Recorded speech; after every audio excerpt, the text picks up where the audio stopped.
कई साल पहले वीना मलिक ने जब अब्दुल सत्तार ईधी सख्त बीमार थे तो उनकी खैरियत दरियाफ्त की और उन्हें अपना गुर्दा अतिया करने की पेशकश भी की। तब वीना मलिक का एक बयान भी सामने आया जिसमें उसने कहा कि ईदी साहब पर तो जान भी कुर्बान की जा सकती है। तब अब्दुल सत्तार ईदी ने वीना की पेशकश पर शुक्रिया अदा किया लेकिन गुर्दा लेने से मुआवजत कर ली थी। वीना मलिक ने तब ईदी सेंटर में मौजूद बच्चों से मुलाकात की और उनसे नातें भी सुनी थी। तब ये बात भी मशहूर हुई थी कि मॉडलिंग और अदाकारी के बाद वीना मलिक अब अब्दुल सत्तार ईदी की तरह फलाही कामों में भी हिस्सा लेना चाहती हैं। बहरहाल फिर वीना मलिक ने कितने फलाही काम किए ये तो कोई नहीं जानता, मगर ईदी साहब ने इंसानियत से मोहब्बत का जो पौधा लगाया था वो आज एक ऐसा फलदार दरख्त बन चुका है कि जिसकी छांव और साया लाखों करोड़ों इंसानों की रोजाना भूख मिटाने के साथ साथ उनकी जिंदगियां भी बचा रहा है। आज पाकिस्तान इस ईदी को एक मरतबा फिर से याद करता नजर आता है कि जो हर रमजान अपने पाकिस्तानियों को सहरी और अफ्तारी करवाने के लिए कराची के कोने कोने में पहुंचा होता था। आज एक मरतबा फिर उस ईदी की याद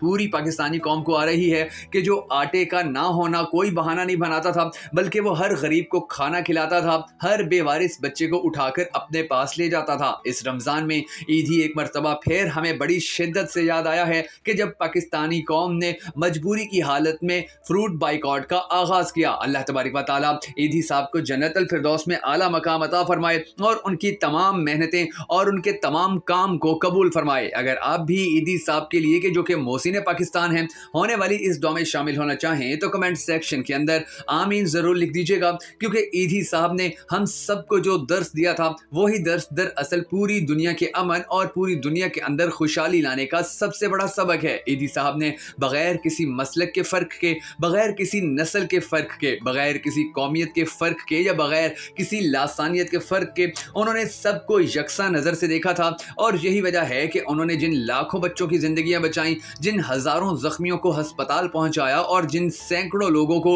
मुर्दा खानों में रखा या उन्हें अपने कब्रिस्तानों के अंदर दफन किया, उनका किसी का भी मसलक कभी नहीं पूछा था, कभी किसी का मजहब नहीं पूछा था। अगर कोई ईसाई था तो उसे उसके ही तरीके से गुस्ल दिया और दफनाया, अगर कोई हिंदू था तो उसे उसी तरह से ही उनकी मजहबी रसूमात के नतीजे के अंदर उसे जला दिया। अगर कोई मुसलमान था तो उसे इस्लामी तालीमात के ऐन मुताबिक ज़मीन में दफन कर दिया, मगर कभी किसी से ये नहीं पूछा कि वो किस इलाके का था, कभी किसी मैयत की ये तहकीकात नहीं करवाई कि आया वो मुसलमान था, अहमदी था, गैर अहमदी था, कोई और था या किसी भी मसलक या किसी भी मजहब से ताल्लुक़ रखता था। ईदी साहब ने हम इंसानियत की बात की थी और ऐसी ही बातें करने वाले इंसानों की आज पूरे पाकिस्तान को अशद ज़रूरत है। आज ज़रूरत है कि हम अपने पड़ोस में देखें, अपनी गली में देखें कि अगर कोई शख्स या कोई फैमिली अफ्तारी के लिए सामान नहीं रखती है या उनके पास अफ्तारी खरीदने के लिए पैसे नहीं हैं, तो फिर हम उनके लिए अफ्तारी का इंतज़ाम करें, हम उनकी मदद करें ताकि जो बच्चे